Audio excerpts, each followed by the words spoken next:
Hello, mga kamaster, maraming salamat po sa lahat ng tumatangkilik ng Number 1 Supreme Warrior. Paki-follow and subscribe mga master para sa mga susunod pang mga kabanata. Number 1 Supreme Warrior. Kabanata 4081.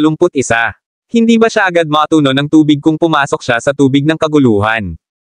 Gayunpaman, malinaw na sinabi ng matandang tinig na kailangan niyang pumasok sa Chaos Water kung nais niyang simulan ang pagsasanay. Biglang natagpuan ni Jack ang kanyang sarili na nagtataka kung dapat ba siyang pumasok o hindi. 9 na araw lamang siya ng oras ng pagsasanay, at kakailanganin niyang lumabas pagkatapos nito. Mula sa mga tunog nito, kahit isang dagdag na araw ng pagsasanay ay isang luho. Naramdaman ni Jack na hindi kapani-paniwalang magkasalungat, ngunit alam niya na ang patuloy na pagtira sa mga bagay ay hindi makakamit maliban sa pag-aaksaya ng kanyang sariling oras. Matapos pag-isipan ito, pinalo ni Jack ang kanyang mga ngipin at lumukso sa isang splash. Pumasok siya sa Chaos Water, at biglang napuno ng sakit ang kanyang buong isip. Hindi kailanman nadama ni Jack ang labis na sakit sa kanyang buhay. Ang kanyang balat ay dahan-daang natunaw, tulad ng kanyang laman. Para bang tumalon siya sa lava, at dahan-daang natunaw. Hindi rin siya maaaring umiyak sa sakit, dahil ang tubig ng kaguluhan ay papasok sa kanyang bibig sa sandaling ginawa niya. Pagkatapos, ang bawat bahagi ng kanyang bibig ay matuno sa sandaling hinawakan nila ang tubig ng kaguluhan. Ang tubig ng kaguluhan ay mas malakas kaysa sa Avid. Sa loob lamang ng 5 minuto, ang katawan ni Jack ay isa na may tubig na kaguluhan. Kahit na ang kanyang katawan ay natunaw, si Jack ay nakapagpapanatili pa rin ng isang malinaw na pag-iisip para sa ilan. Dahilan. Naramdaman niya na ang kanyang katawan ay ganap na na-fuse sa tubig. Naramdaman pa niya ang bawat solong ripple sa tubig. Para bang ang tubig ng kaguluhan ay naging bahagi sa kanya. Matapos ang kanyang katawan ay ganap na natunaw, hindi na niya maramdaman ang sakit. Ang naramdaman niya ay isang pakiramdam ng wala. Nararamdaman lamang niya ang walang bisa. Para bang patay na siya, ngunit buhay pa rin ng sabay. Pakiramdam niya ay nasa isang estado siya sa pagitan ng buhay at kamatayan, at ang lahat ay nakamit ang isang balanse. Sa sandaling iyon, ang isip ni Jack ay malinaw sa anumang iba pang mga saloobin. Hindi niya iniisip ang hinaharap, at kahit na ang takot sa kamatayan ay ganap na naging wala. Naabot niya ang pinaka-pangunahing estado ng pag-iisip. Ang oras ay dahan-daang lumayo. Hindi alam ni Jack kung gaano katagal siya sa estado na iyon, ngunit biglang nagsimulang magtipon ang enerhiya. Ang Chaos Water ay nagsimulang bumuo ng isang vortex sa kanya sa gitna. Dahan-dahan, naramdaman niya na ang kanyang mga buto ay binago. Pagkatapos nito ay ang kanyang mga daluyan ng dugo at organo. Biglang naramdaman ni Jack na kailangan niya ng enerhiya. Kailangan niya ng marami dito. Hindi mahalaga kung anong uri ng enerhiya ito, kailangan niya ang lahat sa kanyang katawan. Agad na nakakonekta ang isip ni Jack sa binhi ng mastasa. Upang maiwasan ang anumang mangyari, kinuha ni Jack ang mga buto ng mastasa at inilagay sa baybayin bago siya tumalon sa lawa. Agad niyang hinugot ang twin leaf heartgrass, kataas-taas ang kaluluwa, at lahat ng iba pang mga kayamanan mula sa loob ng binhi ng mastasa at itinapon silang lahat sa tubig ng kaguluhan. Sa sandaling ang mga kayamanan ay humipo sa tubig ng kaguluhan, natunaw sila at naging purong enerhiya din. Nagswam sila sa loob ng kaguluhan, at kinuha ni Jack ang pagkakataon na sumipsip ng lahat ng enerhiya na iyon sa kanyang katawan. Habang binago ang kanyang katawan, naramdaman ni Jack na tulad ng isang gutom na multo na hindi kumakain ng anumang bagay sa 12-dosenang mga araw. Ang mga kayamanan ay tulad ng isang piging kay Jack habang sila ay naging enerhiya. Si Jack ay frantically hinihigop ito, hindi nag-iiwan ng isang solong shred sa likuran. Kahit na matapos ang pagsipsip ng napakaraming kayamanan, naramdaman pa rin ni Jack na hindi ito sapat. Kaya, kinuha ni Jack ang 30 piraso ng lila na ginto mula sa binhi ng mastasa at itinapon ito.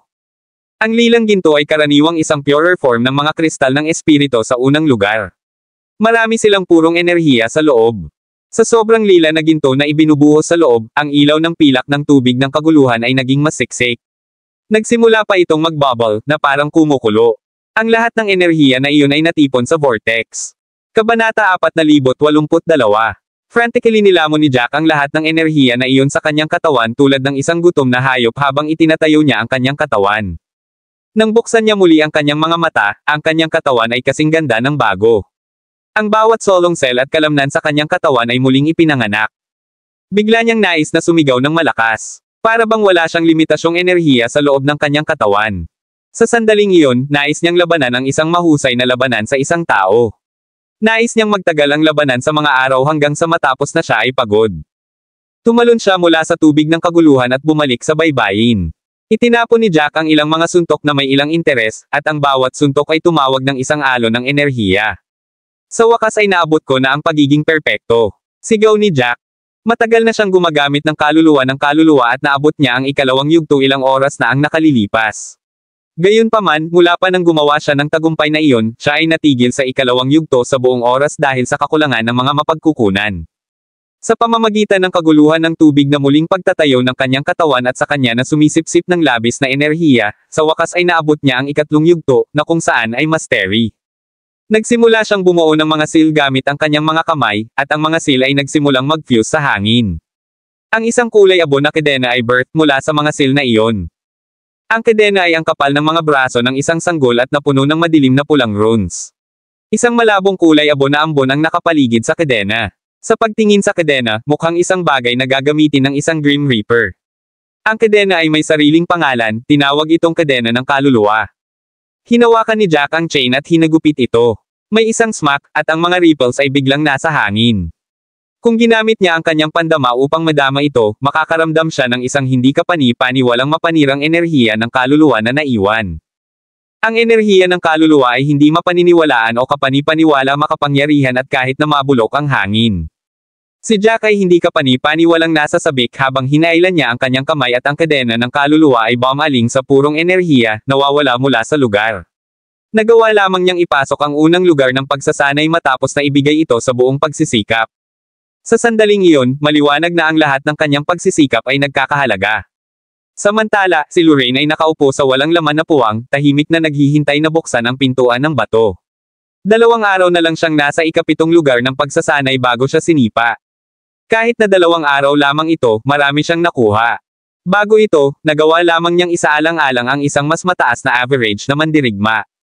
Matapos ang nakaraang 2 araw na pagsasanay, matatag na siya sa antas na iyon. Ang ikapitong lupa ay naging mabunga na, hayaan ang una. Si Lorraine ay naghintay na ng 7 araw. Ito ay ang ika-9 na araw mula nang pumasok si Jack sa unang lugar ng pagsasanay. Ang una at ikapitong mga bakuran ng pagsasanay ay malawak na naiiba sa bawat isa. Kaugnay nito, nakuha ni Jack ang pribilehiyo ng 7 araw na pagsasanay kaysa sa mayroon siya. Ang agwat sa pagitan nila ay magiging mas malawak. Novel drama. Sa oras na ito, si Jack ay tiyak na magiging mas malakas pagkatapos niyang maglakad palabas. Sa pag-iisip tungkol doon, hindi maiwasang mapuntuhan ni Lorraine. Ang mundo ay palaging isa kung saan ang malakas na pinasyahan sa mahina. Ang malakas na nakakakuha ng mas mahusay na mga mapagkukunan, at mas mataas lamang sila at mas mataas, umakyat kahit na mas mataas na mga bundok. Ang mahina ay nagagawa lamang na makipaglaban para sa pinakamasama ng mga mapagkukunan, nahihirapang sumulong. Tulad ng pag-iisip niya tungkol sa lahat ng iyon, bigla siyang nakarinig ng isang call na boses, "Hoy tao, narito ka na naghihintay ng pumasok ako, at hindi ka pa rin umalis." Ilang araw na ito. Ang isang nakabaluti na lalaki ay nagtanong kay Lorraine ng isang mausisa na tono. Matapos mabilang ng kaunti, sinabi niya, "Ito ay 4 na araw. Dapat ay kahit na naghihintay ka ng 4 na araw.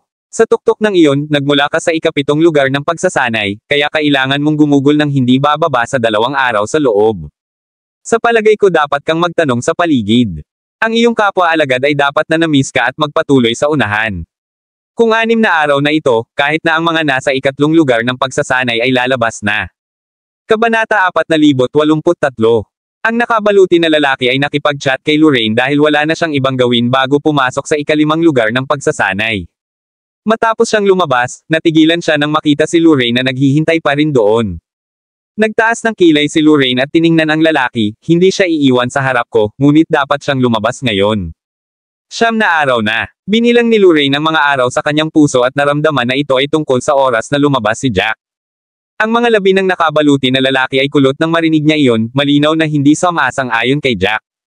Tumawa siya at sinabing, "Hindi mo ba malalaman na ang mga bakuran ng pagsasanay ay sasipa sa iyo sa sandaling ang limitasyon ng oras ay tumaas, kahit na maaari mong piliin na umalis ng maaga kung nais mo. Walang mga pagbubukod. Ang mas mataas na antas ng pagsasanay ang lupa ay, mas mahaba maaari kang manatili sa loob." Panipi. Kung 6 na araw, kung gayon kahit na sa ikatlong lugar ng pagsasanay ay dapat na. Isang bagay na pagpindot. Naririnig ito, tumango si Lorraine. Maaari niyang sabihin na ang nakabaluti na tao ay walang masamang hangarin, at nagbibigay lamang ng ilang mabait na payo, salamat, ngunit ang aking kapwa-alagad ay tiyak na nasa loob pa rin. Hindi siya aalis ng maaga. Sumimangot ang nakabaluti. Nakita niya ang mga hindi makinig sa payo, ngunit hindi kailanman isang tao. Matigas ang ulo. Nilinaw niya ang mga bagay, kaya bakit hindi nakikinig sa kanya ang taong ito. Hinahabol ng armored man ang kanyang mga labi, maliban kung ang iyong kapwa-alagad ay pumasok sa pangalawang lugar ng pagsasanay, siguradong matagal na siyang nawala. Ang mga mandirigma na maaaring makapasok sa pangalawang lugar ng pagsasanay ay lahat ay tiyak na mandirigma sa rurok na tumanggi siyang naniniwala na ang tao sa harap niya ay kasama ng isang mandirigma sa rurok. Hindi sila madaling mahanap. Mayroong higit sa 30 sa kanila sa kabuuan. Ang mga mandirigma sa rurok ay malalim na sa Radiant Hall. Walang paraan na sila ay narito pa rin. Matapos mag-isip tungkol doon, ang nakabaluti na lalaki ay nagtaas ng kilay. Maaari bang subukan ng taong ito na magpakita rito? Walang paraan na hindi niya alam ang isang bagay kaya pangunahing. Ang armored man ay nag-ubo at nagtanong, aling pagsasanay sa lupa ang pinasok ng iyong kapwa-alagad? Sa sandaling iyon, isang pintuan ng bato ang narinig na nagbubukas. Sa tuwing ginawa ang tunog na iyon, nangangahulugan ito na nakumpleto ng isang mandirigma ang kanyang pagsasanay at lumabas. Pinalawak ni Lorraine ang kanyang mga mata, narito siya. Nais mong malaman kung aling pagsasanay ang nagmula sa kanya. Tumingin ka lang at malalaman mo. Sumimangot ang nakabaluti. Lumingon siya upang tumingin sa 7 pintuan lamang upang makita ang pulang pintuan sa kanlurang dulo ng dahan-daang pagbubukas. Ang isang tao sa berdeng damit ay dahan-daang lumakad, kumita ng exclamations ng pagkabigla. Ang mga mandirigma na naghihintay para sa kanilang mga kapwa-alagad o kaibigan lahat ay pinalawak ang kanilang mga mata sa sorpresa nang makita nila iyon. Binuksan talaga ang pulang pinto. May talagang pumasok sa unang lugar ng pagsasanay. Nabigla ang nakabaluti sa paningin. Madaling tumayo si Lorraine, sa wakas ay lumabas ka na. Tumanggaw si Jack, ilang araw na ito. Kabanata 4084. Agad na inilagay ni Lorraine ang siyam na daliri, isang buong siyam na araw. Sure na sapat, ang unang lugar ng pagsasanay ay talagang naiiba. Sinipa ako sa ika-7 lugar ng pagsasanay pagkatapos lamang ng 2 araw, ngunit nagawa mong gumastos ng isang buong siyam na araw sa loob. Panipi. Tulad ng sinabi niya na, ang mukha ni Lorraine ay puno ng paghanga. Itinuwid niya ang kanyang katawan at binigyan si Jack ng isang beses. Tumpak niyang nadama na si Jack ay naiiba mula sa dati dahil ang ibang partido ay tila mas mahirap malaman kaysa sa dati. Tila isang pakiramdam ng kawalan ng laman na nagmula kay Jack, at ang kanyang aura ay mas ethereal. Para bang si Jack ay isang Diyos na bumaba sa mortal na mundo. At, parang siya ay muling ipinanganak pagkatapos na pumasok sa lugar ng pagsasanay. Hindi maiwasang mapigilan ni Lorraine, mukhang nakinabang ka sa oras na ito. Naririnig ito, tumanggaw si Jack. Hindi na kailangang itago ang anumang bagay mula kay Lorraine. Ang nakabaluti na lalaki ay nanatiling natigilan sa lugar habang nakatayo siya sa tabi. Ang kanyang mga mata ay mukhang malapit na silang mag-pop out sa kanilang mga socket. Tumingin siya kay Lorraine bago tumingin kay Jack, pakiramdam na nasa panaginip siya. Ang nakabaluti na lalaki ay biglang lumingon upang tumingin kay Lorraine, na sinasabi na may isang mabagsik na tinig, ito ang iyong kapwa-alagad. Hindi kailanman ipinaliwanag ni Lorraine ang kanyang relasyon kay Jack. Nang makipag-usap ang armored man kay Lorraine, naisip niya na si Jack ay kapwa-disipulo ni Lorraine, at hindi nag-abala si Lorraine na iwasto siya. Kahit na sa sandaling iyon, naisip ng nakabaluti na lalaki na si Jack ay kapwa-alagad ni Lorraine. Umikot si Lorraine bago tumanggaw, oo. Hindi ko ba sinabi sa iyo na hindi niya ako iiwan? Bakit hindi mo ako pinaniwalaan? Ang nakabaluti na tao ay halos kumagat ng kanyang dila nang marinig niya iyon. Bago ito, hindi siya kailanman naniniwala na ang sino man ay may kakayahang umalis sa unang lugar ng pagsasanay. Ang isa ay nangangailangan ng 27 puntos upang makapasok sa unang lugar ng pagsasanay. Ang bawat solong mandirigma sa Radiant Hall ay alam kung ano ang ibig sabihin ng 27 puntos. Hindi siya kailanman naniniwala na may makakapasok sa unang lugar ng pagsasanay. Ang mga labi ng nakabaluti ay nanginginig, akala ko sinusubukan mong ipakita sa akin. Naisip niya talaga na sinubukan ni Lorraine na ipakita sa pamamagitan ng pagsasabi sa kanyang ginawa. Nais ni Lorraine na ipakita na mayroon siyang isang malakas na kapwa-alagad. Gayunpaman, si Lorraine ay hindi na nagyabang, ang kanyang kapwa-alagad ay talagang napakalakas. Napakalakas na ito ay walang katotohanan.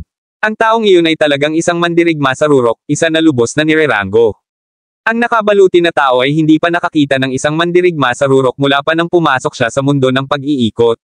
Sa sandaling iyon, ang kanyang puso ay matalo ng ligaw, at tiningnan niya si Jack na may isang hindi kapani-paniwalang komplikadong hitsura sa kanyang mukha. Napuno ito ng paghanga, paggalang, at inggit.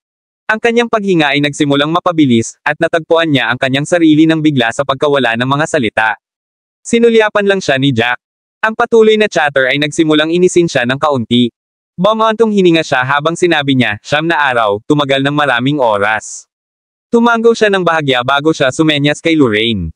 Hindi niya nais na magpatuloy na tumira doon at agad na tumungo sa susunod na hamon. Nasa isang napakalaking lambak sila. Mayroong 7 magkakaibang arena sa lambak. Ang bawat arena ay may isang malaking scroll dito na may mga pangalan na nakasulat sa. Ito ang bawat arena ay may mandirigma na nakatayo dito sa sandaling iyon. Medyo ilang mga kalahok ang natipon doon. Ang ilan sa kanila ay nakatingin sa arena habang nakikipag-usap sila sa mga nasa paligid nila na mukhang may pinag-uusapan sila. Ang ilan sa kanila ay nagkasalungatan at nababalisa na hitsura sa kanilang mga mukha na parang hindi sila makarating sa isang desisyon. Kabanata 4085. Iyon ang eksena na bumati kay Jack at Lorraine pagdating nila doon. Sa sandaling ang dalawa sa kanila ay lumakad sa lugar, ang mga token ay muling nagpadala ng mga patakaran ng hamon sa kanilang isipan. Ang bawat hamon ay may sariling pangalan. Ang unang hamon na pinagdaanan nila nang pumasok sila sa Radiant Hall ay ang 3 puwang ng enerhiya. Ang pangalawang hamon ay ang landas ng kapalaran. Ang hamon na ito ay tinawag na 7 arena ng kamatayan. Ang mga patakaran ay hindi komplikado, ngunit ito ay isang pagsubok din ng karakter. Matapos maunawaan ni Jack ang mga patakaran, naintindihan niya kaagad kung bakit napakaraming komplikadong hitsura sa paligid. Sumimangot si Lorraine, ang hamon na ito ay tila simple. Dapat itong maging madali upang makakuha ng 9 na puntos. Tulad ng sinabi niya na, huminto si Lorraine at nagsimula siyang sumimangot ng bahagya, gayunpaman, mukhang hindi ako makakakuha ng isang solong punto. Bigla niyang napagtanto na, kahit na ang hamon ay medyo simple, simple lamang ito para sa isang bahagi ng mga tao. Ang mga katulad niya na average sa lakas ay maaaring hindi makakakuha ng isang solong punto. Malinaw na alam din iyon ni Jack, at dahan-daang tumango siya.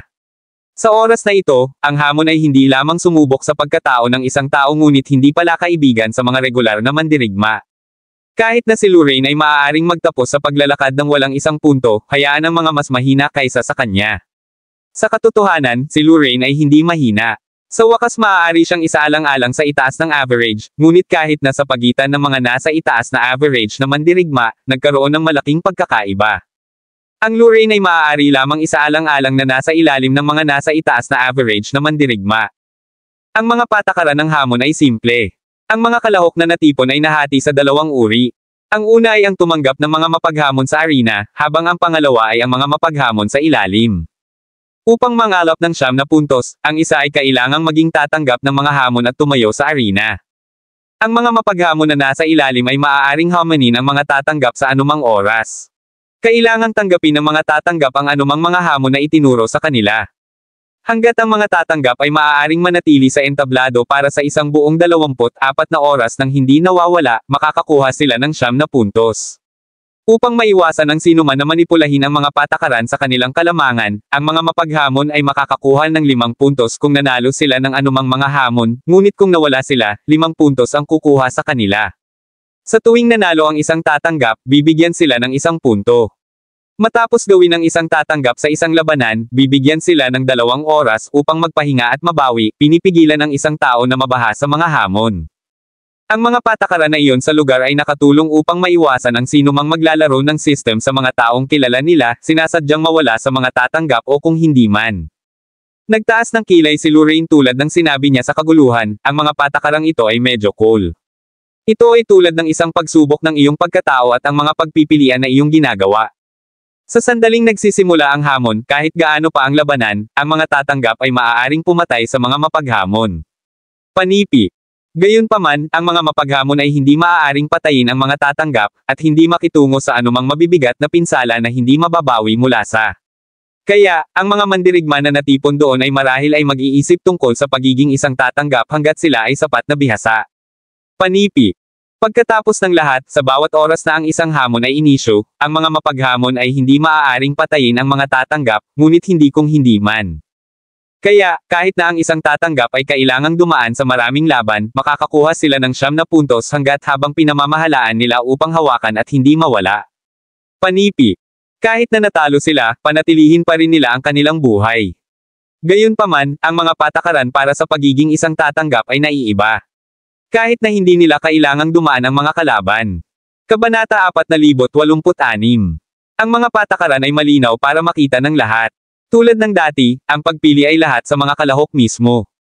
Kung nais nilang maging isang mapaghamon o isang tatanggap, kakailanganin nilang isaalang-alang muna ito. Maliban kung sila ay hindi kapani-pani walang tiwala sa kanilang mga kakayahan, sila ay lubos na magkasalungat. 4 na oras na akong nag-iisip tungkol dito. 3 sa mga yugto ay dumaan na sa pagbabago ng mga tauhan. Ang patuloy na pag-iisip tungkol dito ay isang kumpletong pag-aaksaya ng oras. Ano man, kahit na ang aking buhay ay nasa peligro, wala na akong pakialam. Hindi ko pa ito nasaktan bago ito. Kung maglagay ako ng ilang magagandang salita, dapat akong makaligtas kahit na hindi ako maaaring manalo. Panipi. Isang kalbo ang nakikipag-usap sa kanyang kapwa-alagad na may nakasimangot sa kanyang mukha. Tumango ang kapwa-disipulo ng lalaki, nagbubuntong hininga ng marahan bago niya sinabi, sa palagay ko makakalimutan ko ito. Hindi ako kahit na sa iyong antas. Mag-iwan na lang tayo pagkatapos makumplito ang hamon. Hindi tulad ng iba pang mga hamon kung saan kailangan ng isang tao upang makumplito ang hamon bago sila umalis, mayroong 20 paglipat ng mga arrays dito. Nasa silangang bahagi sila ng lambak. Ang sino mang naisip na hindi sila sapat na malakas upang maging isang tatanggap at hindi nais na maging isang mapaghamon alinman ay maaaring gumamit ng mga paglipat upang iwanan ang 7 arena ng kamatayan. Nagtataka si Lorraine kung dapat ba niyang subukan ito o maging ligtas at maghintay din kay Jack na makumplito ang hamon. Aalis siya kasama si Jack pagkatapos magawa si Jack kung hindi niya haamon ang sinuman. Naririnig ang mga talakayan sa paligid niya, naramdaman ni Lorraine na hindi kapani-pani walang magkasalungat. Naturally, alam niya kung gaano kahalaga ang mga puntos. Matapos ang pagdaan ng labis, pinamamahalaang lamang niya na makakuha ng 3 puntos. Kung pinamamahalaang niyang magtagumpay sa isang hamon, makakakuha siya ng 5 puntos. Ito ay higit pa sa lahat ng 3 mga nakaraang hamon na pinagsama. Para kay Jack, ito ay isang nakatutokso na panukala. Gayunpaman, pinanatili pa rin ni Lorraine ang isang malinaw na pag-iisip. Malaki ang tukso ng 5 puntos, ngunit alam niya na ang kanyang mga kasanayan ay walang masyadong espesyal. Bilang isang mapaghamon sa entablado, kung hindi siya tugma para sa kanyang kalaban, at ang kanyang kalaban ay may sakit, kung gayon kailangan niya mawala ang kanyang buhay. Hindi mahalaga kung gaano kalakas si Jack, hindi niya mababago ang mga patakaran. Sa pag-iisip tungkol doon, huminga ng malalim si Lorraine. Tumingin si Jack sa nalulumbay na buntong hininga ni Lorraine at agad na alam kung ano ang iniisip ni Lorraine. Tumangala siya sa 7 arena ng kamatayan. Ang bawat isa sa mga tatanggap na nakatayo sa mga arena ay tila hindi mahina. Kung tungkol sa kung gaano sila kalakas, kakailanganin niyang masaksihan ang kanilang laban bago niya ito nalaman. Kung si Lorraine ay isang mapaghamon at hinamon sila, ang mga pagkakataong manalo ng Lorraine ay sa 20% lamang. Mayroong isang 80% na pagkakataon na si Lorraine ay mamamatay doon. Huminga ng malalim si Jack at tinapik si Lorraine sa balikat, na sinaseryoso, tingnan mo ang mga 7 pataas doon, sa palagay mo ba ay mukhang mga taong mabubuti? Sa labas ng iyong kontrol. Sa palagay ko dapat mong kalimutan ang tungkol dito. Panipi. Tumalikod si Lorraine at tumingin kay Jack na walang magawa. Alam niya na tama si Jack, ngunit hindi pa rin masaya si Lorraine. Ang karagdagang pagpunta niya, mas naramdaman niya ang kahalagahan ng pagkuha ng mga puntos. Kung pinamamahalaan niya na makarating sa ika-6 na lugar ng pagsasanay, tiyak na mapabuti pa niya. Gayunpaman, ang pagkakaroon ng mga puntos ay nangangahulugang kumukuha ng higit pang mga panganib. Sa kanyang mga kasanayan sa sandaling iyon, walang paraan na mahaharap niya ang mga panganib na iyon. Sa sandaling hindi siya maingat, mawawalan siya ng buhay. Bumantong hininga si Lorraine, biglang nahahanap ang kanyang sarili na hindi makapagpas siya. Sa sandaling iyon, ang tatanggap sa unang arena, si Carvel, ay pinaliit ang kanyang mga mata at tumingin sa ilalim niya, wala bang iba? Gaano ka boring? Akala ko ay makikipaglaban ako ng ilang beses at magpainit ng kaunti. Maaari ko naniniwala ako sa lahat ng wimp. Ang Carvel ay nagmula sa libong pinagmulan ng kontinente, na kung saan ay ang parehong mundo tulad ng Lionel Siemens. Gayunpaman, ang dalawa sa kanila ay hindi mula sa parehong angkan. Ang angkan ni Carvel ay mas mapagmataas kaysa sa Lionel's at Carvel ay bahagyang mas malakas kaysa kay Lionel. Kabanata 4087. Si Carvel ay nirerango ng mataas sa mga nasa itaas na average na mandirigma, kaya kakaunti ang nakilala sa kanya. Mula nang siya ay pumasok sa arena, walang nang ahas na hamanin siya. Naturally, ang mga mandirigma doon ay hindi nasisiyahan sa tinawag na mga wimp, at lahat ng mga ito ay sumulyap sa kanya ng mga nagagalit na ekspresyon. Gayunpaman, hindi isang solong sa kanila ang nangahas na malakas na sawayin siya. Ang magagawa lamang nila ay bumagsak sa mababang tinig.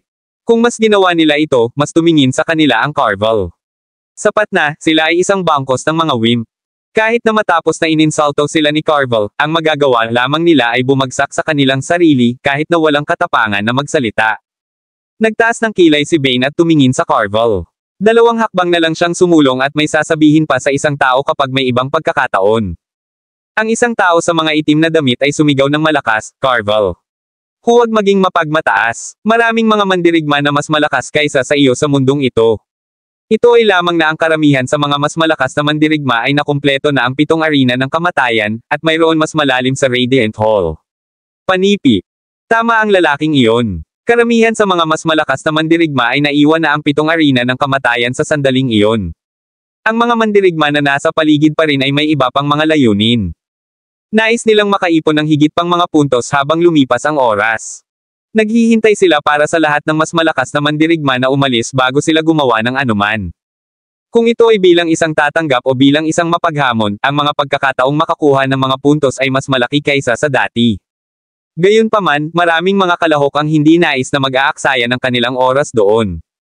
Yamang sila ay dinala sa paghiwalayin ng mga lugar at ang mga arrays ng paghahatid ay hindi gumana, hindi nila alam kung anong uri ng mga hamon ang naghihintay sa kanila kung advanced sila.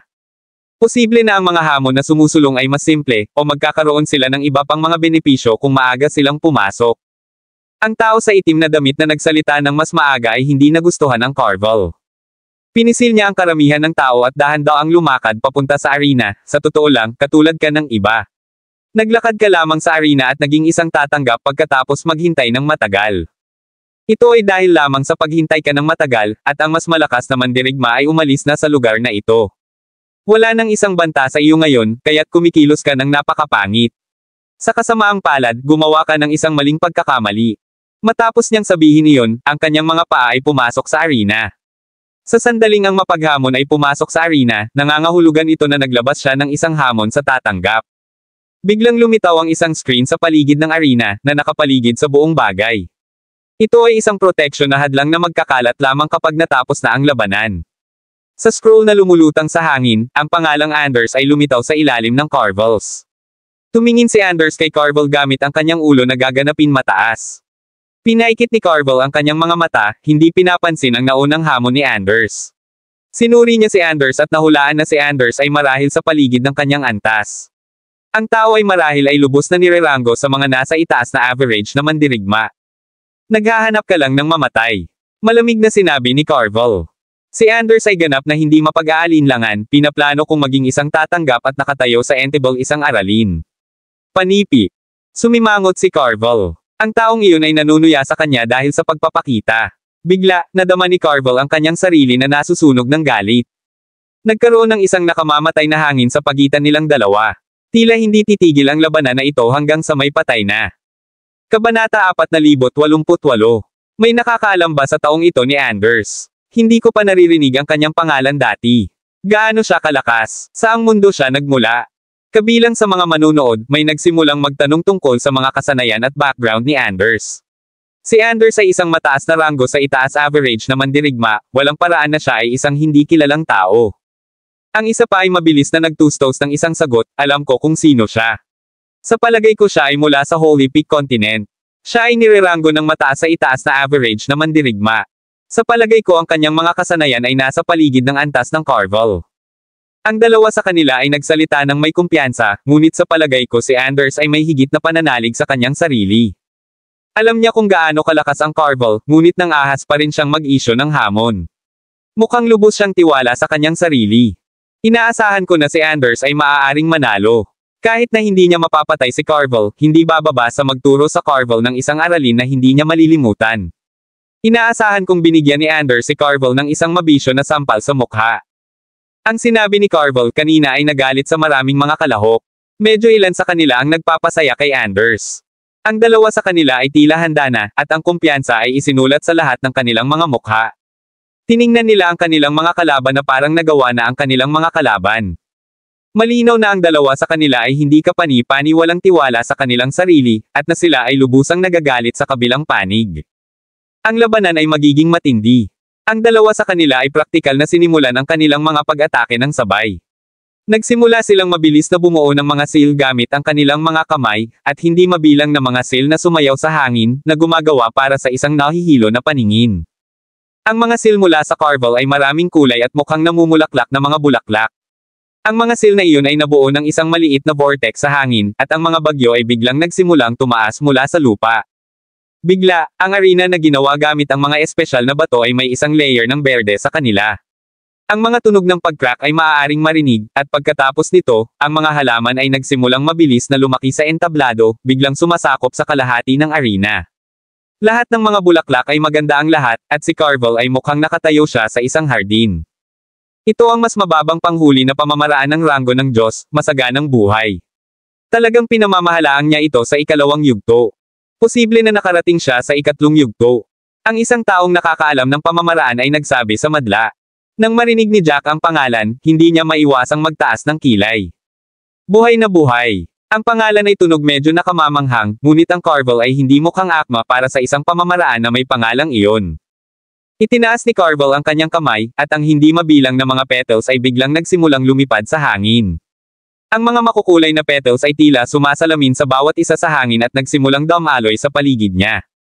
Kumpara sa maraming buhay na Carvel, ang pamamaraan ni Anders ay mas malinaw. Ang mga seal na nabuo niya ay sumayaw sa paligid ng kanyang mga daliri, at dalawang roars ay biglang narinig. Ang imahe ng isang berdeng dragon ay lumulutang sa kanang kamay ni Anders, habang ang isang puting tigre ay lumulutang sa kanyang kaliwa. Ang dragon at tiger ay mukhang hindi kapani-pani walang kahanga-hangang magkasama. Pareho silang sumulyap mismo sa kanilang mga kalaban. Ang kanilang verbal exchange kanina ay nakita si Anders na nagtutulak kay Carvel, kaya natural na hindi nasisiyahan si Carvel tungkol dito. Ganap niyang kinamumuhian si Anders sa sandaling iyon. Tumingin din si Anders sa Carvel, na parang si Carvel ay mahusay lamang sa pagmamataas. Ang dalawa sa kanila ay hindi nagustuhan ang bawat isa at nais na pumatay sa bawat isa. Pinaikit ni Carvel ang kanyang mga mata, mamatay ka lang. Matapos niyang sabihin iyon, itinulak niya ang kanyang mga kamay pasulong, at ang mga petals ay naging isang bagyo na bumaril mismo kay Anders. Si Anders ay natural na hindi natatakot. Humakbang siya at sumugod mismo sa mga petals na iyon. Kabanata 4089.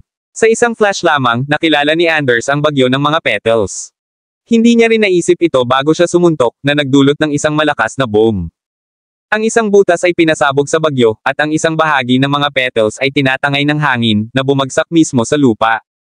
Naririnig ng lahat ang mga tunog ng klingkang, na parang nahulog sa lupa ang mga karayom. Nang tumingin sila, nakita nila na ang mga petals na hinaipan ay hindi nahulog sa lupa, ngunit sa halip ay natigil ito tulad ng mga kutsilyo. Ang mga petals ay bumagsak ng 2/3 sa lupa, at 1/3 lamang ng mga petals ang naiwan na nakikita. Lahat ay nabigla sa paningin. Ang mga bulaklak ay lumitaw na napakaganda at nakasisilaw, hindi mukhang lahat sila ay mapanirang. Gayunpaman, ang mga petals ay mas mapanirang kaysa sa mga armas. Ang lupa ay hindi mapaniniwalaan o kapani-paniwala solid dahil ginawa ito ng mga espesyal na materyales, ngunit ang mga petals ay pinamamahalaang pa rin na tumagos ng malalim. Kung ang mga petals na iyon ay tumama sa katawan ng sinuman, ang taong iyon ay agad na natitisod sa pugad ng isang hornet. Mga ad sa pamamagitan ng pop future. Tulad ng iniisip ng lahat tungkol dito, ang pagsabog pagkatapos ng pagsabog ay narinig. Si Anders ay hindi kailanman tumitigil habang nagpadala siya ng suntok pagkatapos ng suntok. Sa isang flash, ilang dosenang beses na siyang sumuntok. Ang suntok pagkatapos ni Punch ay nahulog sa bagyo ng mga petals. Ang isang bahagi ng mga petals ay tinatangay ng hangin, habang ang ilan sa kanila ay ganap na nasira. Ang dragon at tigre sa mga kamao ni Anders ay tila mukhang mas makatutuhanan sa bawat suntok. Tila walang sino man ang nakakakuha ng isang itaas na kamay mula sa isang sulyap, ngunit sa mas malapit na pag-iinspeksyon, mapapansin ng isang tao na tila lumalakas at mas malakas si Anders, habang si Carvel ay tila natitira sa parehong estado. Kung magpapatuloy ito, marahil ay magtatapos si Anders sa unahan ng Carvel at manalo sa huli. Gayunpaman, ang tagumpay ay hindi magiging madali. Pagkatapos ng lahat, mula sa sitwasyong iyon, parang pareho silang pantay na katugma. Naturally, masasabi ni Anders kung ano ang nangyayari. May isang nakangiting-ngiti sa kanyang mukha habang patuloy siyang sinuntok, at tiningnan niya si Carvel na may nalulugod na ekspresyon. Maaari na niyang makita ang mga resulta. Hanggat nahulog si Carvel sa kanyang mga kamay, hindi niya hahayaang madali ang braggart. Novel drama. Ituturo niya sa kanya ang isang mabisyo na aralin at ganap na talunin siya. Mga ad sa pamamagitan ng pop future. Nakalulungkot na ang mga mapaghamon ay hindi maaaring pumatay o mag-iwan ng anumang permanenteng pinsala, o tiyak na magkakaroon si Anders ng Carvel na humihingi ng awa. Sa sandaling iyon, biglang sumigaw si Carvel. Sinimulan niyang ilipat muli ang kanyang mga kamay at nagsimulang bumuo ng ilang mga hindi kapani-paniwalang mga sil na nakakakuha ng mata. Habang papasok ang mga petals sa likod ni Carvel, mabilis na pinagsama ang mga petals upang makabuo ng isang hindi kapani-paniwalang malaking bulaklak. Iyon ang world avatar ng Carvel. May nagsabi na may pinalawak na mga mata. Hindi sigurado si Lorraine kung tama iyon, at lumingon kay Jack. Tumango si Jack nang makaramdam siya ng titig ni Lorraine. Ang malaki, walang pangalan na bulaklak sa likod ng likod ni Carvel ay ang kanyang avatar sa mundo. Kahit na sila ay pinaghiwalay ng isang hadlang, malinaw na makita na ang walang pangalan na bulaklak ay naglalabas ng mga batas ng kalikasan. Bakit ka nasisiyahan sa iyong sarili? Sa palagay mo ba maaari mong talunin ako sa iyong mga kasanayan? Pangarap, brat. Ngayon, ipapakita ko sa iyo na may ilang mga tao na hindi mo dapat masaktan. Sigaw ni Carvel. Ang mga petals na sumasayaw sa hangin ay biglang naglabas ng isang nagliliwanag na ilaw, at isang umuungal na hangin ang tinawag sa paligid nila. Ang mga petals na ito ay hinaila sa hangin at biglang napunit mula sa gitna, na sumire sa dalawa. Ang dalawang piraso na iyon ay napunit muli, na bumagsak sa apat.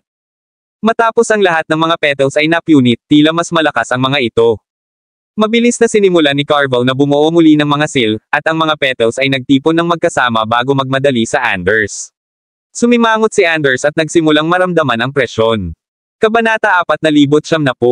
Gayunpaman, hindi niya hinayaan na ang pressure na iyon ay makarating sa kanya. Ito ay isang avatar lamang sa mundo. Hindi ito tulad ng wala siya ito. Matapos siyang manligaw, dalawang ilusyon ang nagsimulang bumuo sa likuran niya. Ang mga ilusyon ay hindi makikita ng malinaw, ngunit mula sa pangkalahatang hugis, marahil sila ay isang dragon at isang tigre. Ito ay tulad ng dalawang mga imahe sa kanyang mga kamay. Si Anders ay nagpakawala ng isang dagindong bago niya sinimulan ang pag-urong ng kanyang mga kamao sa mga petals na papunta sa kanya. Ang mga kamao ng Anders ay lumipat ng hindi kapani-paniwalang mabilis, na nagiging sanhi ng ilang mga pagkatapos. Ang hindi mabilang na mga petals ay tinatangay ng hangin, ngunit sa oras na ito, ang mga petals ay hindi tumusok sa lupa matapos silang maputok. Sa halip, mabilis silang nagbago ng mga direksyon at inatake muli si Anders. Ang mga petals ay tila dumating sa bawat solong anggulo at mabilis na lumunok ng Anders. Sa sandaling iyon, biglang sumigaw si Carvel, sumabog. Sa pamamagitan ng isang bang, ang hindi mabilang na mga petals ay biglang sumabog ng sabay. Ang matinding pagsabog ay tumama sa katawan ni Anders, na nahuli siyang ganap na bantay. Nakaramdam lamang siya ng napakalawak na epekto na bumagsak sa kanyang katawan, na nagdudulot ng sakit sa paligid niya. Bago pa man magreaksyon si Anders, 6 na petals na hindi pinasabog ng tama. 2 sa mga petals na iyon ang naglalayong puso ni Anders, at 2 sa kaliwang kamay. Ang isa pa ay naglalayong sa kanyang kanang kamay. Habang ang huli ay nasa kanyang core. Sa sandaling iyon, si Anders ay umuusbong pa rin mula sa matinding pagsabog. Ang mga petals ay hindi kapani-paniwalang mabilis din, kaya si Anders ay hindi na nagawang umatras. Ang mga petals ay tinusok na sa katawan ni Anders, at pagkatapos nilang gawin, sinimulan nilang mabilis na sirain ang kanyang katawan. Pagkatapos lamang ay nagreaksyon si Anders. Agad niyang tinawag ang kanyang tunay na enerhiya upang sugpuin ang mga pinsala, at sinubukan na pilitin ang mga petals sa labas ng kanyang katawan. Sa sandaling iyon, si Anders ay nasa pinakamahina niya. Hanggat may sapat na oras si Anders, magagawa niyang pilitin ang mga petals, ngunit walang paraan na papayagan ni Carvel si Anders na gawin iyon. Sinasamantala ang mahina na estado ni Anders, mabilis na sinalakay ni Carvel. Hawak niya ang isang taybak sa kamay habang siya ay bumaril. Biglang nakaramdam si Anders ng isang matinding pagpatay na hangarin na darating para sa kanya. Tumangala siya upang makita ang mabisyo na glint sa mga mata ni Carvel. Alam ni Anders na ang kanyang buhay ay nasa panganib, at hindi naglakas loob na mag-atubiling sa lahat ng mabilis niyang sinubukan na hilahin palayo kay Carvel, ngunit huli na siya. Tumusok si Carvel at tinusok mismo sa dibdib ni Ander. Ang kanyang dibdib ay tinusok ng 2 petals. Hindi pa niya pinigilan ang mga petals na iyon, kaya't pinalala ng taybak ni Anders ang kanyang pinsala.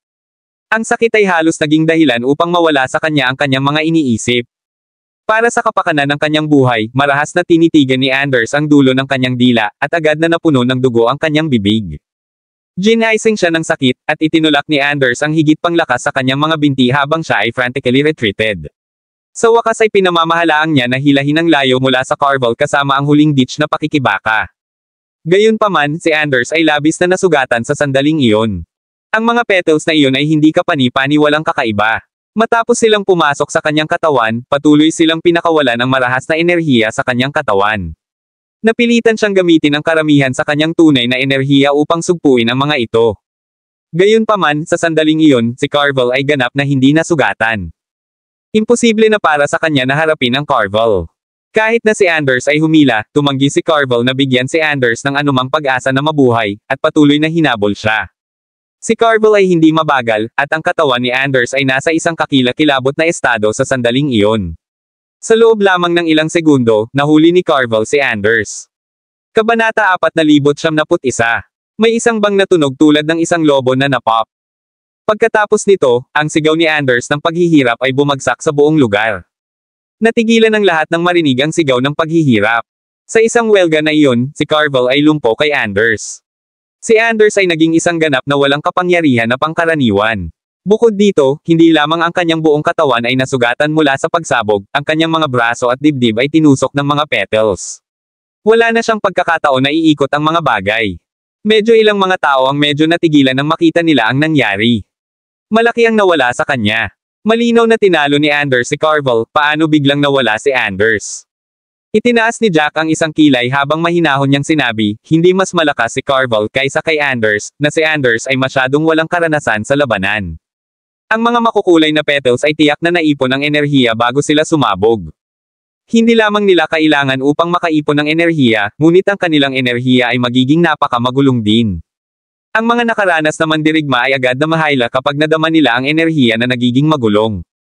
Hanggat mabilis si Anders upang maiwasan ito, hindi siya masaktan. Hindi siya mawawala sa inisyatibo mula sa kanyang mga pinsala at patuloy na nasugatan. Ang pagsusuri ni Jack ay ganap na nasa punto, at tumango si Lorraine sa mga salitang iyon. Si Anders ay masyadong tiwala sa kanyang sarili. Sa itaas nito, itinulak niya ang Carvel pabalik ng mas maaga, na naging dahilan upang magkaroon siya ng isang bulag na lugar. Hindi niya napansin kung ano ang nangyari sa lahat na humantong sa kanyang pagkatalo. Kung si Anders ay may sapat na karanasan sa labanan, o kung hindi niya napapansin ang Carvel, kung gayon ang mga resulta ay magiging ganap na naiiba. Gayunpaman, ang oras ay hindi maaaring bumalik. Natukoy na ang kinalabasan. Humiga si Anders sa entablado. Matapos ang kanyang core ay na-crippled, siya ay naging isang pangkaraniwang tao. Hindi na niya mapigilan ang kanyang mga pinsala at pinilit na pahintulutan silang sirain ang kanyang katawan. Ang sakit ay ganap na kumonsumo ng kanyang isip, at si Anders ay patuloy na nag-tweet sa lupa, na pinakawalan ang mga pag-iyak ng paghihirap. Pinalo ni Carvel ang kanyang tibak at tumawa ng malakas. Tiningnan niya ng malamig si Anders, na parang nakatingin siya sa isang patay na aso. Dahan-dahan siyang lumakad hanggang sa Anders at humakbang sa dibdib ni Anders. Gusto mo akong patayin? Tulad ng sinabi niya na, inilapat niya ang presyon sa dibdib ni Anders gamit ang kanyang paa. Ang mga buto ng Anders ay hindi makatiis sa puwersa, at nagsimulang mag-crack habang ang kanyang mga buto-buto ay nasnap sa dalawa. Medyo ang ilang mga tao ay hindi makakasaksi upang masaksihan ang nangyayari. Kumpara, ang karamihan ng tao ay umaasa na si Anders ay mananalo. Pagkatapos ng lahat, hindi niya ininsulto ang lahat doon at hindi kumilos ng mayabang sa harap ng lahat. Humakbang si Carvel sa dibdib ni Anders habang tinitingnan niya ang mga kalahok sa ilalim ng arena. Hawak niya ang kanyang ulo ng mataas habang sinabi niya, tinawagan ko kayong lahat ng mga wimp, ngunit hindi mo nais na aminin ito. Hindi ka nasisiyahan tungkol dito, di ba? Masaya ka na ngayon. Hindi ka lamang mga wimp, lahat ka rin ng basurahan. Malinaw na basurahan lang. Sa palagay mo maaari mo ba akong hamanin ng kaunting kasanayan? Anong biro? Sa iyong maliit na kasanayan, hindi ka man karapat dapat na panasan ang aking sapatos. Panipi. Bumalik nang tinawag siya ni Anders, ang karamihan ay nakipagtulungan kay Anders, na parang si Anders ay nasa tabi ng hustisya. Gayunpaman, ang tinatawag na hustisya ay nasa ilalim ng kanyang mga paa tulad ng isang tumpok ng crap ng aso.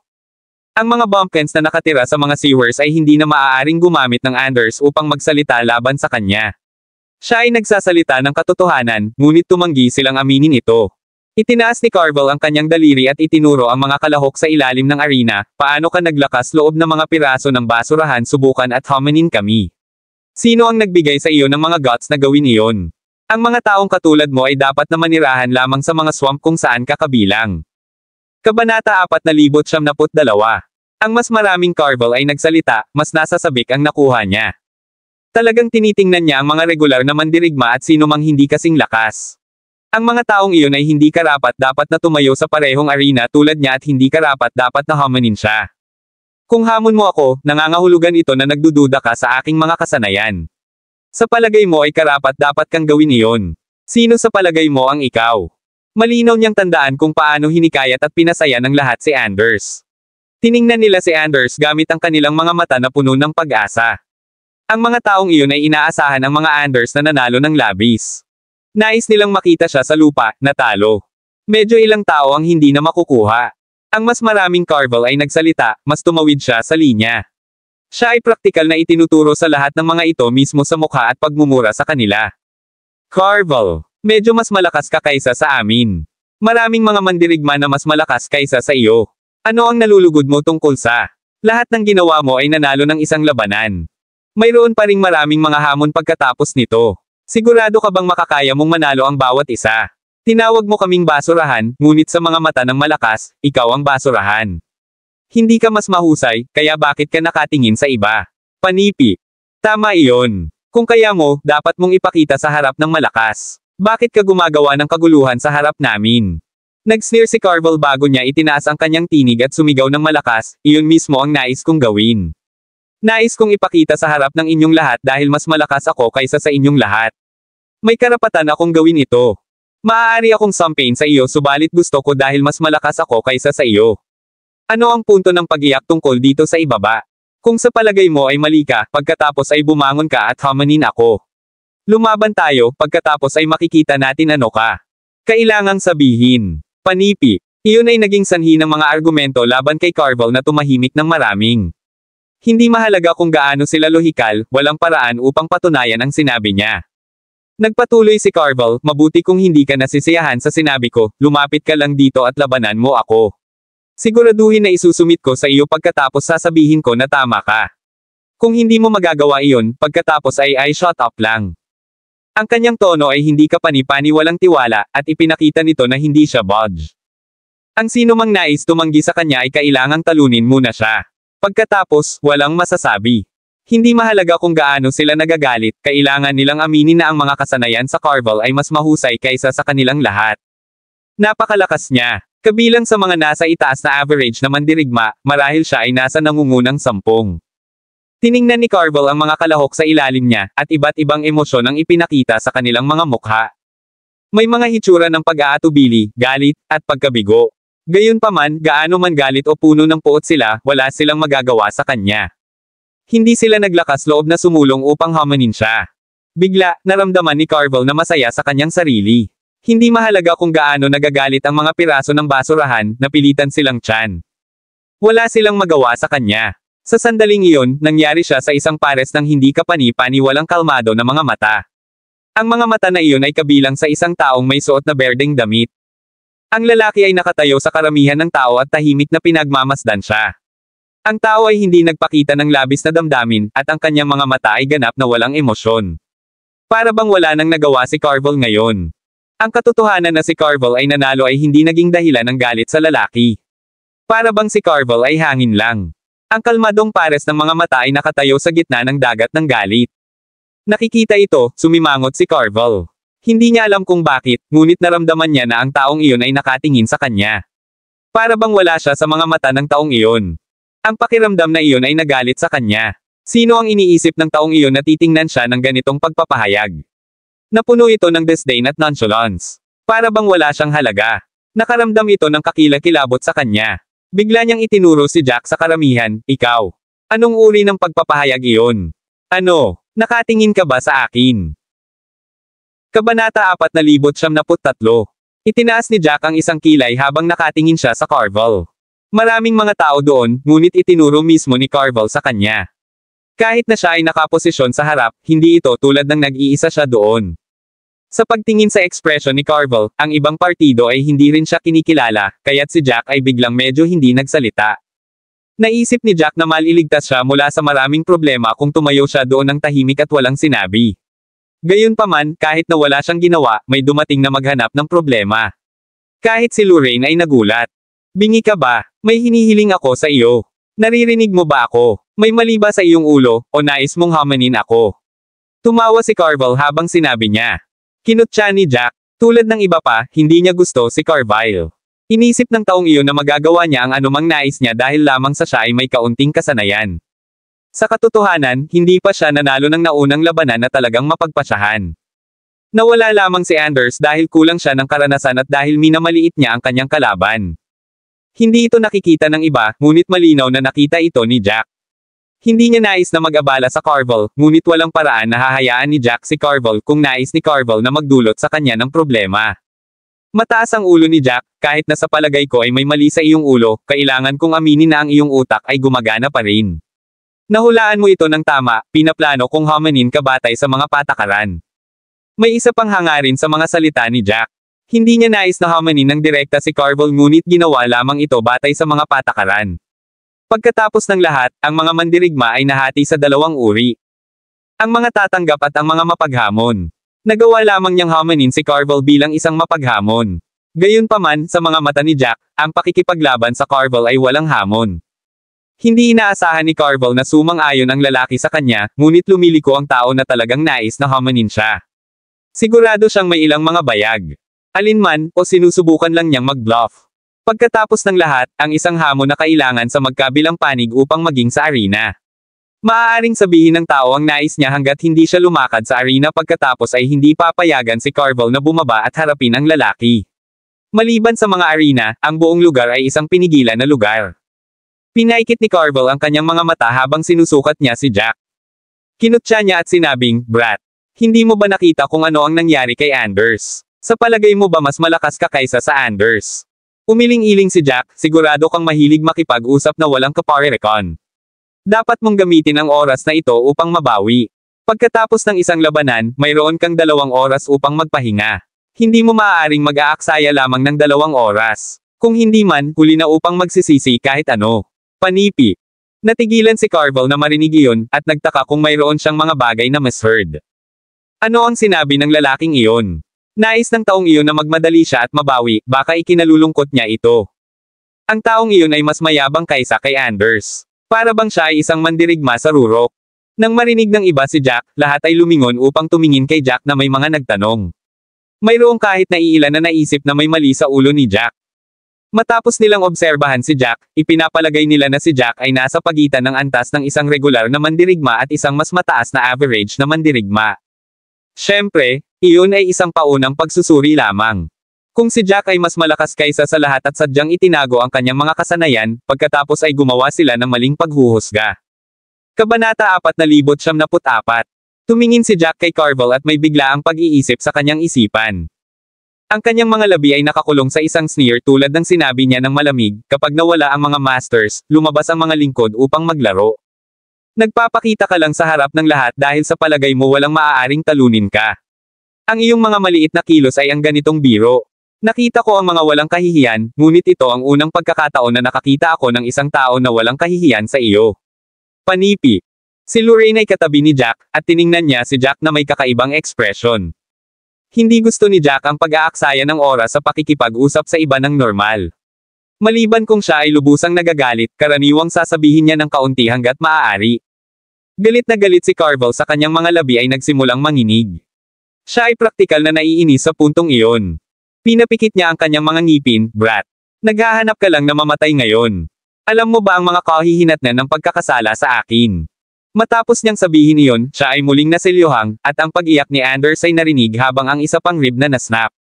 Mayroong malinaw na tunog ng pag-crack ng buto na narinig ng lahat. Ang banta ay maliwanag, ngunit gagana lamang ito sa mga regular na katutubong. Ang mukha ni Jack ay kalmado pa rin tulad ng dati. Tumingin siya kay Anders bago tumingin kay Carvel at tumatawa, pinipilit mo ba si Anders ngayon upang patunayan kung gaano ka kalakas? Sinusubukan mong patunayan na may karapatan kang magpakita sa harap ng lahat. Sa aking mga mata, ikaw, relang isang ganap na clown. Panipi. Ang sino mang may matalim na mata ay maaaring makita na hindi ka mas malakas kaysa kay Anders. Nawala lamang si Anders dahil kulang siya ng karanasan, at hindi napansin ang pagbabago-bago ng enerhiya bago ang pagsabog. Kung may napansin siyang mali ng una at kinuha ang pagkakataon upang maiwasan ito, kung gayon mahirap sabihin kung sino ang sana manalo. Panipi. Ang mga salitang iyon ay tunog na hindi maganda sa Carvel. Para bang may sinampal siya mismo sa mukha. Ang mas may karanasan o mas matulis na mga tao doon ay nakakita rin ng pangunahing punto ng labanan na iyon. May sumang-ayon, tama ang taong ito. Mabilis na nawala si Anders dahil siya ay walang karanasan. Kung ang mga magulong petals o anumang bagay, tiyak na kakailanganin nilang makaipon ng enerhiya bago biglang sumabog. Ang enerhiya ay mabilis na maging magulong. Ang sino mang may karanasan na mandirigma ay agad iwasan ito kapag naramdaman nila ito. Kaya't iyon. Hindi katakataka na sila ay pantay na naitugma bago ito. Kahit na itinago ni Carvel ang kanyang mga kasanayan, hindi dapat mawala si Anders ng napakabilis. Gayunpaman, ang karanasan ay isang kasanayan pa rin, kaya nawala pa rin si Anders. Gayunpaman, nangangahulugan ito na ang pag-aabang ni Carvel ay biglang tunog na hindi gaanong nakakumbinsi. Maaaring nanalo siya, ngunit hindi ito tulad ng nanalo siya ng may ganap na kasanayan. Mabilis lamang siyang nanalo dahil walang karanasan si Anders. Nag-sneer si Jack at sinabing, narinig mo ba iyon?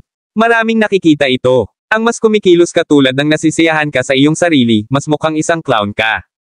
Ang mga salita ni Jack ay tulad ng mga karayom na bakal na nasaksak mismo sa mga tainga ni Carvel. Inihayag ni Carvel ang kanyang ngipin sa galit at hindi nais na higit pa na magmadali at i-rip ang buwan ni Jack.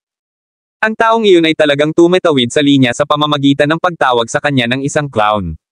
Si Carvel ay malapit nang sumabog mula sa kanyang galit, brat. Sa palagay mo ba ikaw lamang ang may isang dila ng pilak? Kung mayroon kang mga kasanayan, bumangon ka at labanan ako. Sa sandaling iyon, si Carvel ay ganap na galit na galit.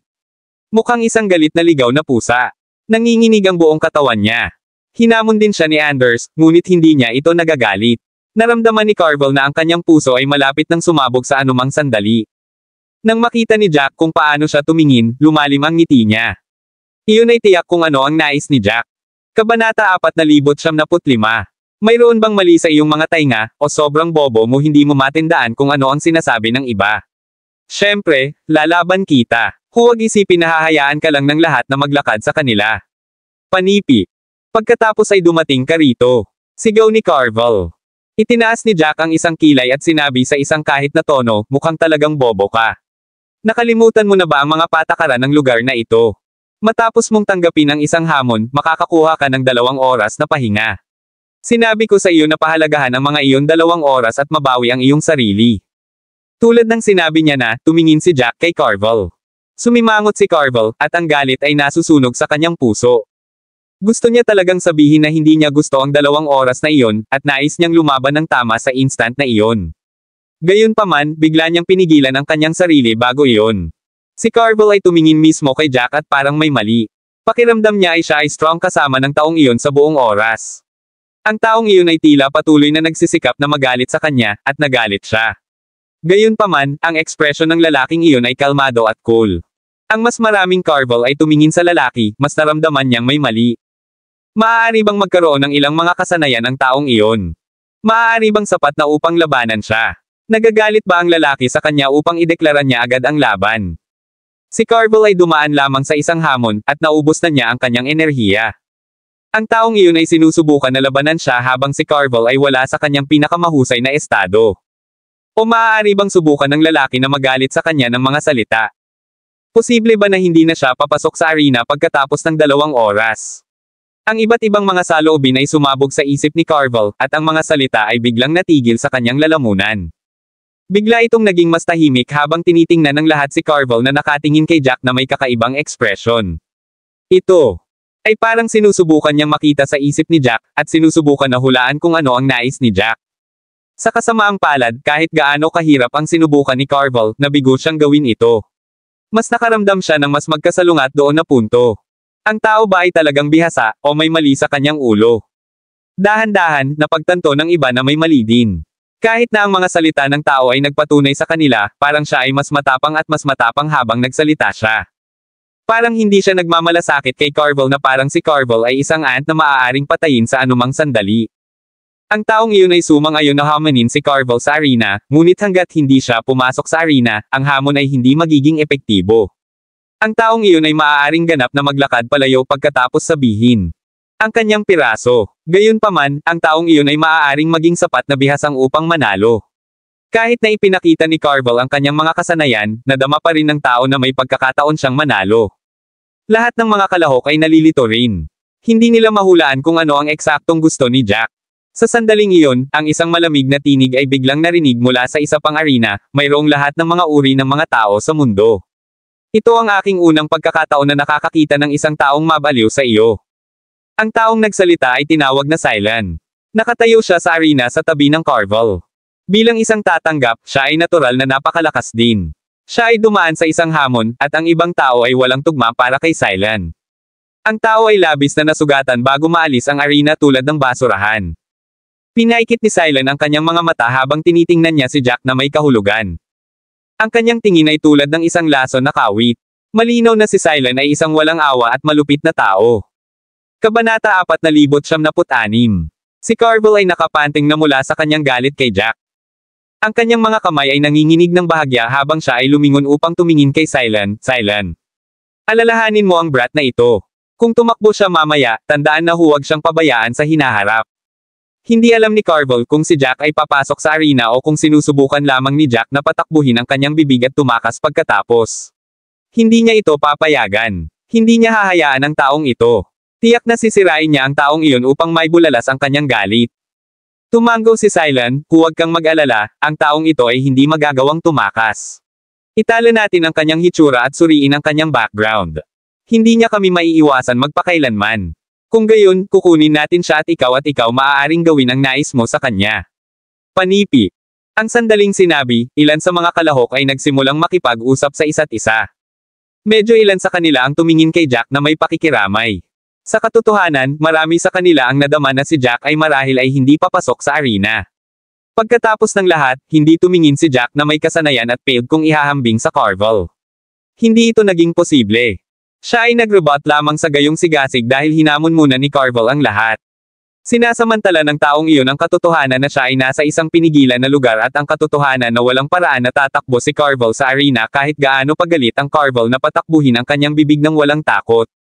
Gayunpaman, mayroon talaga silang isang backup na plano. Maaaring may tala ang mga hitsura ng isang tao, kung gayon kakailanganin lamang nilang tumingin sa paligid ng pag-record. Maliban kung ang taong iyon ay mula sa isang napakalayo na lugar at isang libog na mandirigma, ang kanyang pagkakakilanlan ay mabilis na mailantad. Tulad ng sinabi ni Silen, hindi siya makakapag-alis magpakailanman. Hanggat natagpuan ang kanyang pagkakakilanlan, napakadaling maghiganti. Kung ang taong iyon ay walang kamanghamanghang background, kung gayon siya ay nasa kakilakilabot na mga makitid. Biglang tumawa si Jack ng malakas habang lumingon siya upang tumingin kay Silen, na nagsasabing may isang mapanunuyan na tono, mukhang katulad mo lang siya. Kailan ko sinabi na tatakbo ako? Nagdilim ang ekspresyon ni Silen habang tinitingnan niya si Jack na may nakamamatay na hangarin. Lahat ay natigilan muli matapos nilang marinig iyon. Ang lalaking iyon ay masyadong matapang. Ito ay isang bagay na masaktan ang isa sa kanila, ngunit nasaktan pa niya si Silen. Mas malakas pa si Silen kaysa kay Carvel. Baliw ba ang lalaking iyon? Natagpuan nila ang kanilang sarili na hindi malaman ang mga hangarin ni Jack. Ang mga labi ni Lorraine ay umiikot, hindi alam kung ano ang sasabihin sa puntong iyon. Mas maaga, nagtaka siya kung sadyang nagagalit si Jack kay Carvel, ngunit natitiyak na siya ay sinasadya. Nagpa siya si Jack na magalit din si Silen. Brat, sa palagay ko talagang may sakit ka sa pamumuhay sa puntong ito. Ang mga salitang iyon ay praktikal na pinilit sa labas ng bibig ni Silen. Tiningnan niya si Jack na parang binibigyan niya si Jack ng isang parusang kamatayan. Nakita ni Jack na nakatakda ang entablado, kaya ngumiti siya at nagpatuloy, dahil galit ka at sa palagay mo hindi ako tugma para sa iyo, bakit hindi ka lamang makatipid ng 2 oras? Hamanin mo lang ako ngayon kung ikaw sa tingin ko tatakbo ako. Siguro dapat mo lang subukang mabawi ng mabilis hanggat maaari. Si Carvel ay nagalit kay Jack nang mas maaga na siya ay halos nagpa siya nakalimutan ang tungkol sa 2 oras, ngunit pinigil niya sa wakas. Nag-aalala siya tungkol sa anumang mga sorpresa. Kung ang taong iyon ay talagang bihasa, kung gayon para sa kanya na iwanan ang mga 2 oras na pahinga ay magtatapos sa gastos sa kanya.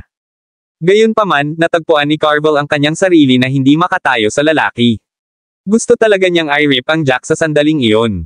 Huminga ng malalim si Carvel bago paikutin ang kanyang mga mata at nagsasabing, sige. Magpapahinga na ako ngayon. Mas maalala mo ang sinabi mo. Kung tumakas ka, pagkatapos ay magiging isang kumpletong biro. Kahit na tumakas ka, hindi ka namin hahayaan. Panipi. Kabanata 4097. Matapos niyang sabihin iyon, hindi na nag-aksaya si Carvel.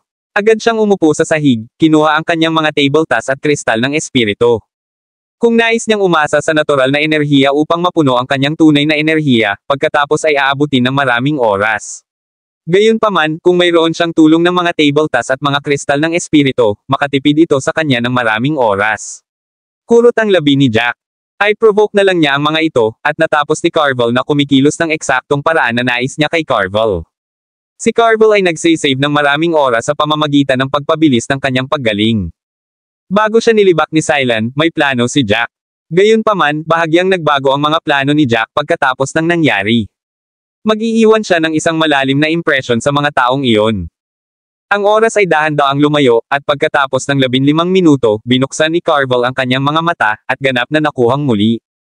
Ang mga table tas na ginamit niya ngayon ay medyo mataas na grade kumpara sa natitirang bahagi ng kanyang inventaryo, kaya mabilis siyang nakabawi. Plano niyang iwanan ang mga table tas na iyon para sa isang mahalagang sandali, ngunit nagpasya siyang gamitin ang mga ito. Nais niyang harapin ang nakakainis na tao sa lalong madaling panahon. Ang maliit na presyo na iyon ay sulit. Sa ilang sandali lamang, nasa pinakamagandang estado na siya. Dahan-daang tumayo si Carvel at iniunat ang kanyang sarili. Malamig niyang tiningnan ang ibang partido, na parang nais na iparating kay Jack sa pamamagitan ng kanyang mga mata na si Jack ay malapit ng mamatay. Para sa pakikipaglaban sa Jack, nagpasya si Carvel na gawing mabilis ang mga bagay para kay Anders. Habang pinapatay niya si Anders, malamig na sinabi ni Carvel, maswerte ka. Hindi pinlano ni Carvel na hayaan ang Anders na madaling pumunta. Hindi mahalaga kung ano, pinlano niya ang walang tigil na pagpapahirap kay Anders na may bulalas ang kanyang mga pagkabigo. Gayunpaman, ang brat na hindi alam ang kanyang lugar na naging dahilan upang siya ay walang tiyaga, na kung paano naging maswerteng si Anders. Si Carvel ay nagkaroon ng isang malamig na ngiti sa kanyang mukha habang tinuro niya ang arena, sige. Ganap na nakabawi ako. Maaari kang bumangon ngayon. Ang lahat ng mga titig ay nahulog kay Jack. Inaasahan nilang lahat na makita kung ano ang susunod na gagawin ni Jack. Ang ilang mga tao ay naramdaman na si Jack ay marahil ay masyadong matakot. Pagkatapos ng lahat, si Jack ay tila mahusay lamang sa pakikipag-usap at tila hindi sanay na kung hindi man. Ang ilan ay naisip na si Jack ay tiyak na papasok sa arena, ngunit maaaring mawala. Matapos mawala si Jack, kakailanganin niyang dumaan sa walang katapusang pagpapahirap. Tanging isang napakaliit na bahagi ng mga ito ang nag-iisip na si Jack ay mananalo, at parang may itinatago si Jack. Ang bawat tao ay may sariling mga saloobin, at si Jack ay hindi nagmamalasakit sa kanilang iniisip. Patuloy siyang naglalakad patungo sa arena, at sa ilalim ng matinding hitsura ng lahat, lumakad siya sa loob. Noon lamang sila sigurado na talagang nais ni Jack na hamanin ang Carvel sa labanan. Ang dalawa sa kanila ay malapit ng lumaban sa arena. Si Jack ay hindi lamang tumatakbo sa kanyang bibig, talagang may tiwala siya sa kanyang sarili. Siyempre, baka siya ay matigas ang ulo. Gayunpaman, kahit ano paman, walang silid para sa mga panghihinayang pagkatapos na pumasok sa arena. Pinaikit ni Carvel ang kanyang mga mata habang tinitingnan niya ng malamig si Jack. Kahit na ang mga mata na iyon ay puno ng puot, mayroong isang pagtatanong sa kanila. Ngumiti si Jack. Sa huli, nag-aalala si Carvel sa kanya. Hinahabol ng mga labi ni Carvel bago niya bigla na sinabi, ito ay hindi malamang para sa isang bulag na pusa na makahanap ng isang patay na mouse. Ang mga salitang iyon ay may ibang kahulugan sa kanila. Matapos marinig ng lahat iyon, naintindihan nila agad kung ano ang ipinapahiwatig ni Carvel. Ang kanilang salungatan ay lahat dahil sa Carvel.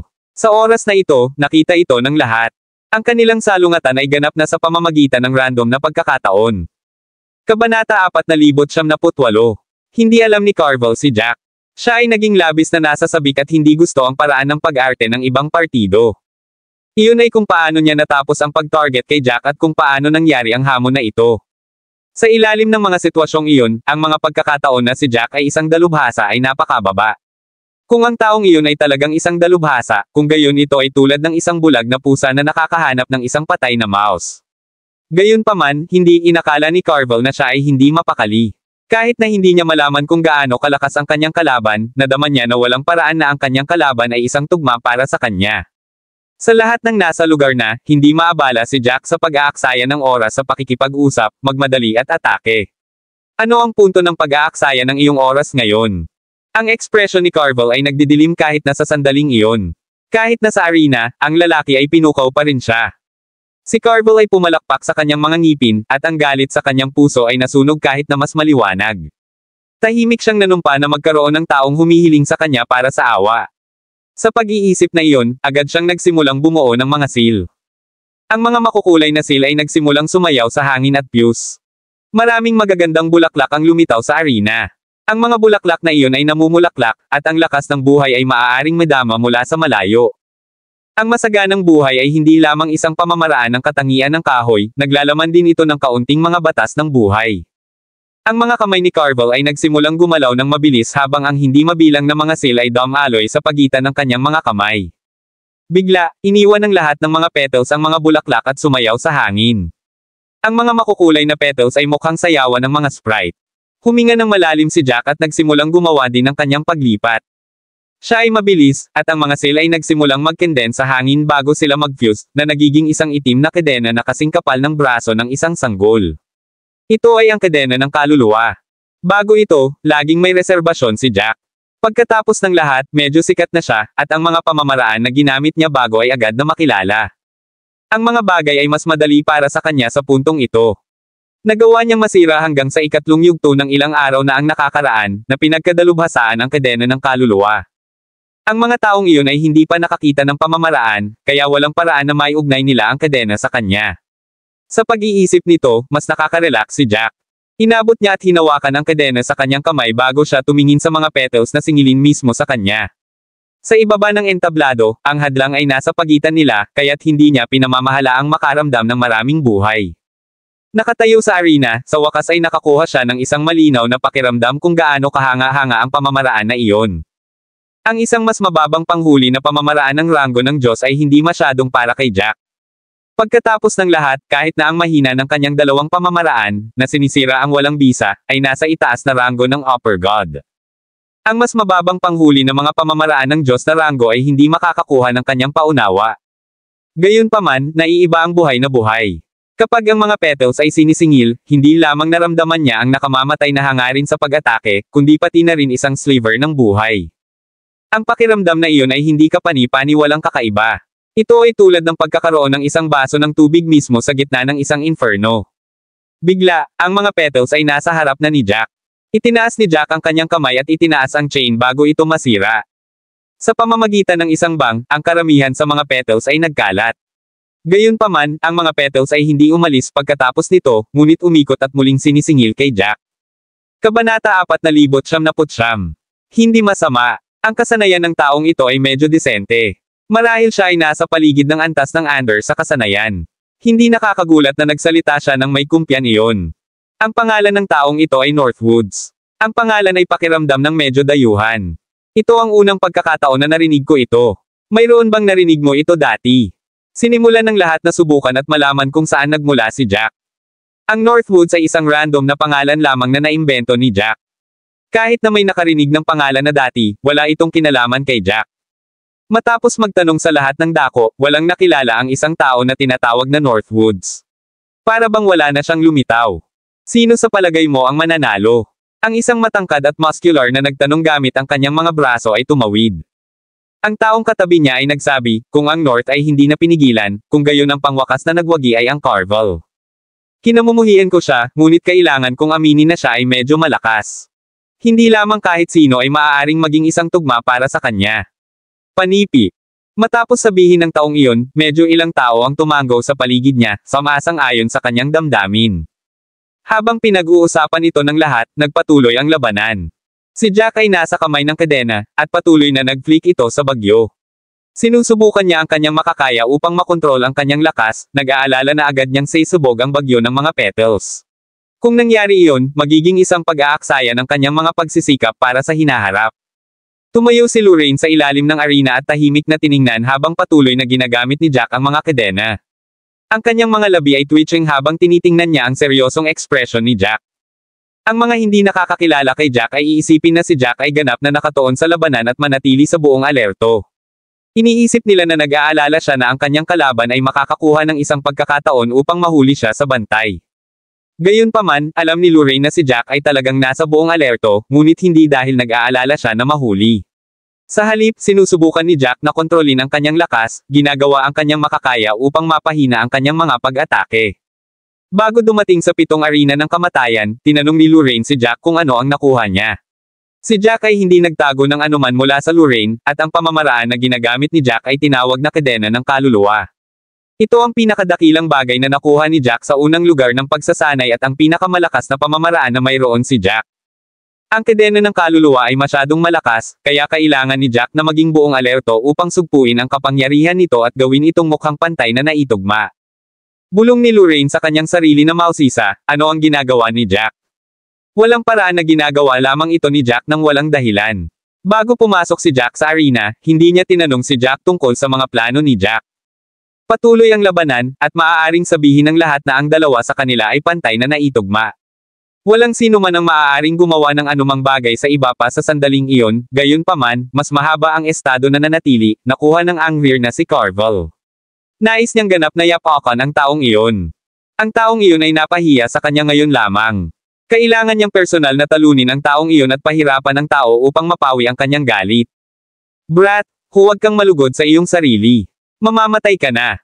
Matapos niyang sabihin iyon, nagsimula siyang bumuo muli ng mga seal gamit ang kanyang mga kamay. Mabilis na nakalagay ang mga seal at nalubog sa lupa. Ang mga bulaklak na namumulaklak sa paligid ng arena ay biglang tumaas. Nagbabanta na upang punan ang buong lugar. Ang mga petals na iyon ay sumayaw sa hangin, at pinakawalan nila muli ang mga sinag ng ilaw. Sa sandaling iyon, ibinibigay na ni Carvel ang lahat. Isang malaking bulaklak na namumulaklak sa likuran niya. Sa suporta ng kanyang mundo avatar, ang kapangyarihan ng kanyang pamamaraan ay tumaas muli. Isang ulap ng mga petals ang bumaril mismo kay Jack.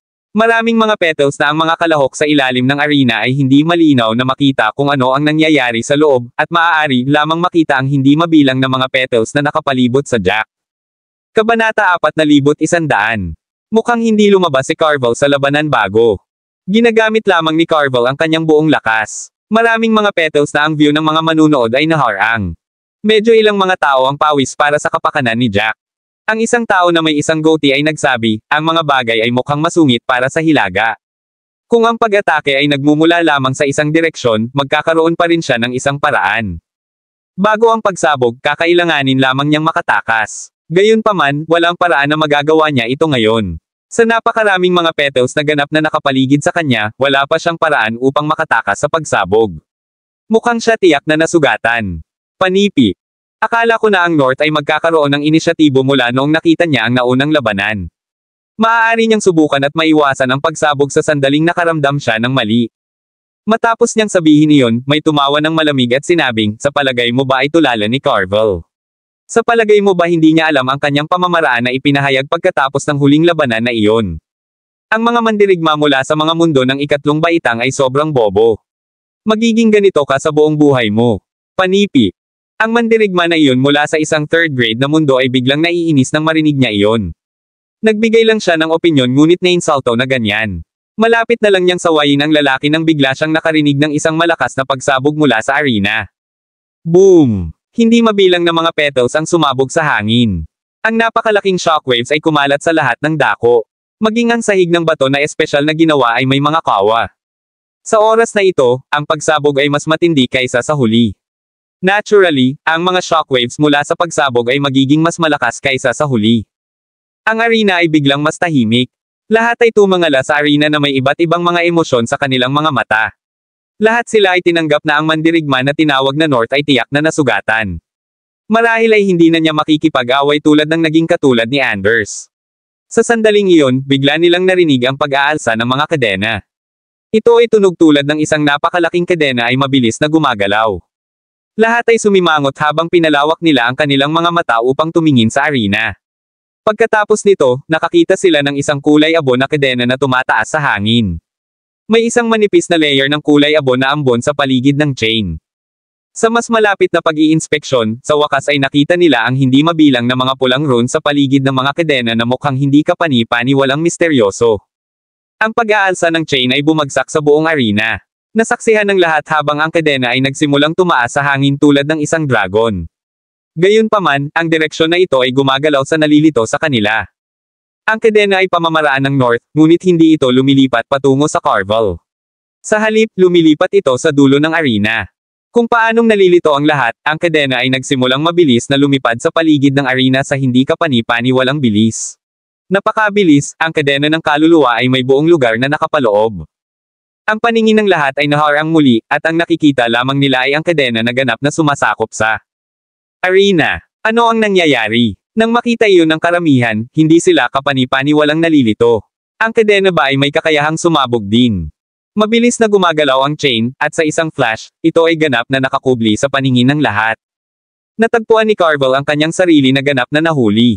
Mas maaga, nagkaroon ng isang kulay abo na ambon sa paligid ng gitna ng pagsabog. Kahit na pinalawak ni Carvel ang kanyang mga mata, hindi niya makita sa pamamagitan ng kulay abo na ambon. Hindi niya masabi kung anong estado si Jack, at kung siya ay labis na nasugatan o ganap na hindi nasugatan. Maingat na tiningnan ni Carvel ang kadena na mabilis na gumagalaw sa paligid ng arena. Pinunasan niya ang kanyang mga mata habang nagsimula siyang bumuo muli ng mga seal. Hindi mabilang na mga petals ang nagsimulang sumayaw sa paligid niya. Ang mga petals na iyon ay hindi lamang mabuti para sa pag-atake, maaari silang magamit upang maprotektahan din ang kanyang sarili. Siya ay lubos na tiwala sa pagsabog ngayon, at nadama tulad ng pagsabog na inilagay niya ang lahat ay tiyak na makakasakit sa hilaga. Gayunpaman, sinabi pa rin sa kanya ng kanyang intuition na maging alerto. Kung siya ay nabigo na labis na masaktan ng tao, kung gayon kakailanganin niyang maging maingat. Maraming salamat mga ka-master sa walang sawang pagsusubaybay, isang like, share, and subscribe naman dyan mga ka-master. Abangan ang susunod pang mga kabanata.